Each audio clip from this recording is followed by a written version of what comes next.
नमस्कार दर्शक बंधु। तो दर्शक बंधु देखंतु ओडिशा सरकारक तरफरु निज निज ग्राम पंचायत कार्यालय पई बहुत बड़ वैकेंसी नोटिफिकेशन टी आसी आइछि।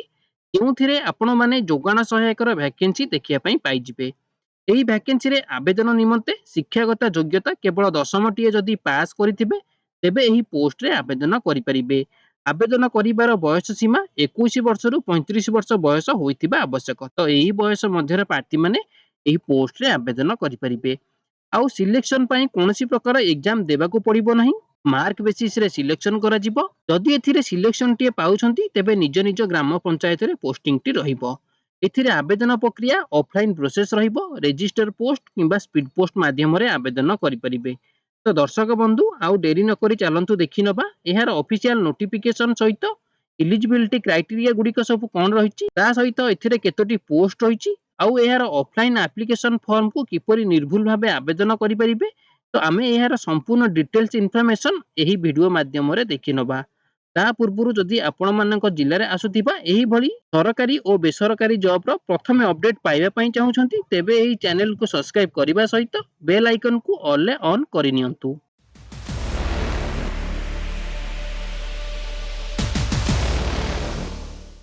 तो दर्शक बंधु देखि नियंतु एथिरे ऑर्गेनाइजेशन नेम टी कोन रहिछि ना food supply and consumer welfare department बा एफएससीडब्ल्यू तरफरु आपण मानकर ऑर्गेनाइजेशन नेम टी रहिछि। तो जेंडर देखि नियंतु कोन रहिछि ना both male and a female candidate. तो उभय पुरुष और महिला प्रार्थी एथिरे आवेदन करि परिबे। तो कैटेगरी कोन रहिछि ना ओडिशा गवर्नमेंट जॉब रहिछि। टाइप ऑफ जॉब टी आपण मानकर कॉन्ट्रैक्चुअल पोस्ट रहइबो। तो नेम ऑफ पोस्ट टी कोन रहिछि ना जोगाण सहायक पोस्ट रहिछि। तबे नेक्स्ट चाहନ୍ତୁ देखि नबा एज लिमिट बा बयस सीमा आपण मानकर एथिरे केते रहिछि। तो मिनिमम बयस आपण मानकु 21 वर्ष होइथिबो आउ मैक्सिमम बयस जदि आपण मानकु 35 वर्ष होइथिबो ताहाले एही बयस मध्यरे थिबा प्रार्थी माने एथिरे आवेदन करि परिबे। तो एई जो बयस सीमाटी आपण मानकर जनरल कैटेगरी मानक पई रहिछि। जदि आपण माने ओबीसी कैटेगरी रु बिलोंग करूछंती किबा एससी एसटी कैटेगरी रु बिलोंग करूछंती ताहाले गवर्नमेंट रूल हिसाब रे ओबीसी पई 3 वर्षर एक्स्ट्रा एज रिलैक्सेशन आउ एससी एसटी पई आपण मानकु 5 वर्षर एक्स्ट्रा एज रिलैक्सेशन आपण मानकु एथिरे मिल जिवो। तो एबे नेक्स्ट चलंतु देखि नबा सैलरी डिटेल्स। तो एथिरे सैलरी आपण मानकु केते रहिछि ना 8000 टंका पर मंथ आपण मानकु स्टार्टिंग रे देखिया पई मिल जिवो। तो एबे नेक्स्ट चलंतु देखि नबा एजुकेशनल क्वालिफिकेशन। तो एई पोस्ट रे आवेदन करिया पई आपण मानकर एजुकेशनल क्वालिफिकेशन कोन थिबा दरकार ना the candidate must be past 10th +2 graduate. तो जो प्रति एथिरे आवेदन करिवे से 10म पास करिथिबे किंबा +2 करिथिबे किंबा ग्रेजुएट करिथिबे जे कोनोसी डिसिप्लिन रे ताले एई पोस्ट रे आवेदन करि परिबे किंबा तार किछि यदि इक्विवेलेंट क्वालिफिकेशन रे मध्ये यदि पास करिथिबे ताले मध्ये एई पोस्ट पई से आवेदन करि परिबे। तबे नेक्स्ट चलंतु देखि नबा सिलेक्शन प्रोसेस। तो एथिरे आपण मानकर सिलेक्शन किपरि रहिबो। तो प्रथम रु आमे देखि सारिचे नो एग्जाम रहिछि कोनोसी प्रकार एग्जाम करा जिवो नाही कैरियर मार्क हिसाब रे आपण मानकर सिलेक्शन रहिबो। तो नेक्स्ट आपण मानकर डॉक्यूमेंट वेरिफिकेशन रहिछि तापरे आपण मानकर इंटरव्यू रहिछि। तो एई तीनोटी प्रोसेस रे आपण मानकर सिलेक्शन करा जिवो। तबे चलंतु देखिनबा इंपोर्टेंट डॉक्यूमेंट रिक्वायर्ड। तो एथिरे आवेदन पई कोन सब डॉक्यूमेंट बा इंपोर्टेंट डॉक्यूमेंट आपण मानकु दरकार पड़िबो ना ऑल एजुकेशनल क्वालिफिकेशन नो सर्टिफिकेट एवं मार्कशीट। तो आपण मानकर जेउ सब एजुकेशनल क्वालिफिकेशन नो सर्टिफिकेट थिबो आउ मार्कशीट थिबो से सब को आपण मानकु देबा पई पड़िबो। आउ रिसेंट कलर पासपोर्ट साइज रो फोटो गोटे आईडी प्रूफ। तो आईडी प्रूफ रे आपण मानकु चारोटी ऑप्शन देखिया पई मिलुची। तो एथिरु आपण माने जे कोनसी गोटे देई परिबे। तापर रहिची कास्ट सर्टिफिकेट तापर रहिची रेसिडेंट सर्टिफिकेट। तबे नेक्स्ट चाहନ୍ତୁ देखिनबा एप्लीकेशन फी।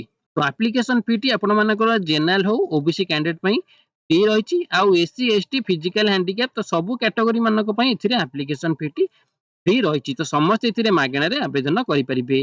तबे नेक्स्ट चलंतु देखि नबा मोड ऑफ एप्लीकेशन कोन रहिची ना ऑफलाइन माध्यम रे आपण माने आवेदन करिवे थ्रो रजिस्टर पोस्ट आउ स्पीड पोस्ट माध्यम रे आपण माने आवेदन करि परिबे। तबे नेक्स्ट चलंतु देखि नबा अप्लाई डेट टी केबे रहिची ना ऑलरेडी स्टार्ट होई गेलानी आउ लास्ट डेट आपण मानकर एप्रिल मास 15 तारिख शेष तारिख टी रहिची।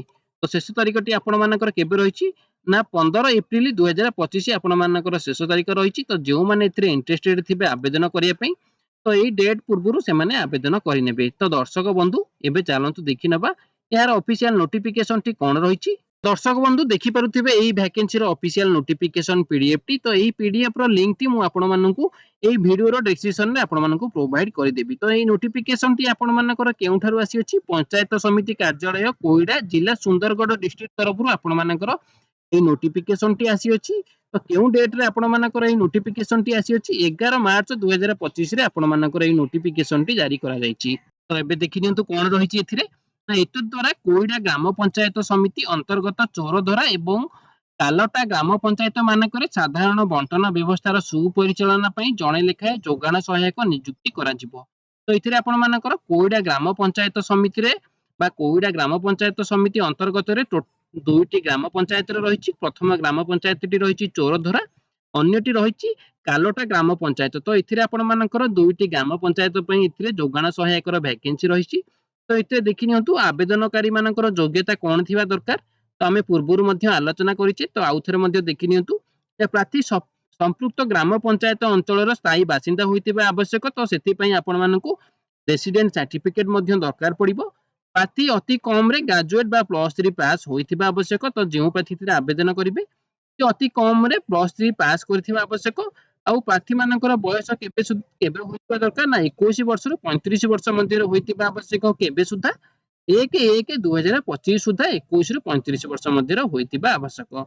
तो चयन पद्धति बा सिलेक्शन प्रोसेस एथिरे आपण मानकर किपरि रहिछि जोगाण सहायक नियुक्ति पई आवेदनकारीଙ୍କର मैट्रिकुलेशन +2 आउ +3 परीक्षा रे उपलब्ध पास नंबर शतकड़ा हार को नेकी अग्राधिकार क्रम तालिका तैयारी करा जिवो।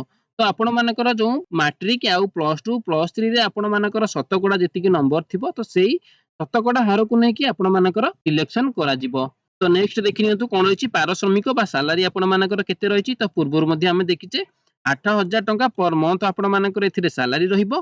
तो आवेदन पत्र ग्रहण करिवार शेष तारीख आपण मानकर रहिछि एप्रिल मास 15 तारीख। तो एही डेट पूर्वरु आपण माने याकू आवेदन करिनेबे। तो किपरि आवेदन करिवे ना डाक माध्यम रे रजिस्टर पोस्ट बा स्पीड पोस्ट माध्यम रे आपण माने आवेदन करिवे।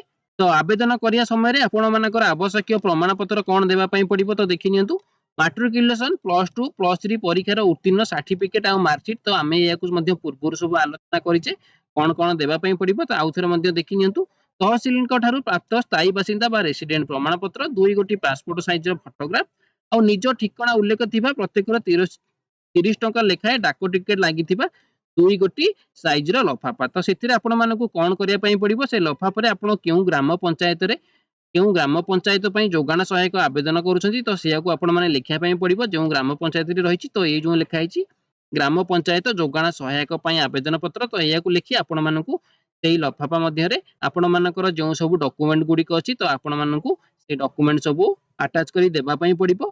तापर रहिछि आपण मानकर शर्तावली। तो आपण माने याकू चेक करि नेबे कोन कोन आपण मानकर शर्तावली गुडी को सब रहिछि। तो याकू आपण माने केउ एड्रेस रे आवेदन करिवे। तो चलंतु देखि नेबा जो रहिछि पंचायत समिति कार्यालय कोइडा जिला सुंदरगढ़। तो एटाकू आपण मानकु बा एई एड्रेस रे आपण मानकु स्पीड पोस्ट बा रजिस्टर पोस्ट माध्यम रे आपण मानकु आवेदन करिया पई पड़िबो। तो एबे चलंतु देखि नेबा एहर एप्लीकेशन फॉर्म को आपण माने किपरि आवेदन करिवे। तो चलंतु तळकु तळ स्क्रॉल करि नेबा। तो स्क्रॉल कला परे आपण माने देखिया पई पाइबे एप्लीकेशन फॉर्म टी। तो एहाकू सिंपली आपण माने कोन करिवे डाउनलोड करी प्रिंट करि नेबे। तो प्रिंट कला परे आपण माने कोन करिवे प्रथमे रहिछि आवेदन करूथिबा ग्राम पंचायत नाम। तो जो ग्राम पंचायत पई आपण आवेदन करूछंती से ग्राम पंचायत नाम एठी लिखि नेबे। आवेदनकारी नाम कैंडिडेट नेम लिखि नेबे, पिता नाम, स्थायी ठिकाना आउ जोगाजोग ठिकाना कोन रहिछि तो एड्रेस लिखि नेबे। तापर आपण मानकर जातीयता माने ओबीसी जहाँ भी आपण मानकर कैटेगरी होइतिबो तो आपण माने एठी लिखि नेबे। ओबीसी एसटी एसटी जनरल जहाँ भी थिबो आपण माने एठी लिखि नेबे। तापर रहिछि धर्म लिंग मेल किबा फीमेल, जन्म तारीख केते रहिछि, तापर रहिछि आपण मानकर शिक्षागत योग्यता। तो शिक्षागत योग्यता सीक्वेंस हिसाब रे रहिछि मैट्रिकुलेशन +2 +3। तो सेही हिसाब रे आपण मानकर को बोर्ड रो आपण पास आउट होइतिले, उत्तीर्ण होइथिबा वर्ष केउ वर्ष रे आपण पास होइचंती, उत्तीर्ण श्रेणी कोन थिला, फुल मार्क केते थिला, केते नंबर आपण मानकर मार्क आपण केते रखिथिले आउ शतकड़ा मार्क बा केते परसेंटेज रे आपण मानकर मार्क थिला। तो सेही हिसाब रे आपण माने +2 +3 आउ जदी आपण मानकर अदर किछि क्वालिफिकेशन थिबो ताहाले मध्ये आपण माने एठी मेंशन करि परिबे। तापर रहिछि मोबाइल नंबर आउ ईमेल आईडी। तो याकू आपण माने वैलिड मोबाइल नंबर आउ वैलिड मेल आईडी दे परिबे। तापर आपण मानकर रहिछि डिक्लेरेशन बा घोषणा। तो एथि आपण मानकर स्थान रहिछि जेउ स्थान रो आपण आवेदन करूछंती से स्थान लिखि नेबे। तापर आपण माने जेउ डेट रो आवेदन करूछंती से डेट लिखि नेबे। तापर रहिछि आपण मानकर आवेदनकारीक स्वाक्षर बा कैंडिडेट सिग्नेचर। तो कैंडिडेट सिग्नेचर करी आपण माने कोन करबे आपण मानकर जेउ सब एजुकेशनल क्वालिफिकेशन सर्टिफिकेट सहित रेसिडेंट सर्टिफिकेट जहाँ भी आपण मानकर सब सपोर्टेड डॉक्यूमेंट अछि ताकू सब कोन करिवे अटैच करिकरी सेल्फ अटेस्टेड करी मु जो पूर्वरु जो एड्रेस टी देखैतिली तो सेही एड्रेस रे आपण मानकू कोन करिया पई पड़िबो रेजिस्टर पोस्ट बा स्पीड पोस्ट करिया पई पड़िबो तो एपरि करिवे जेपरि आपण मानकर 15 एप्रिल पूर्वरु आपण मानकर एप्लिकेशन फॉर्म टी तांको पाखरे पहुंची जिबार अछि। तो दर्शक बंधु एहा थिला पंचायत समिति कार्यालय कोइडा जिला सुंदरगढ़ डिस्ट्रिक्ट जोगाण सहायक वैकेंसी रो फुल इन्फॉर्मेशन टी जदि आपण मानकू एई वीडियो टी भल लागुतिबो ताले एई वीडियो को गोटे लाइक करी अन्य मानकू मध्य शेयर करि नेबे।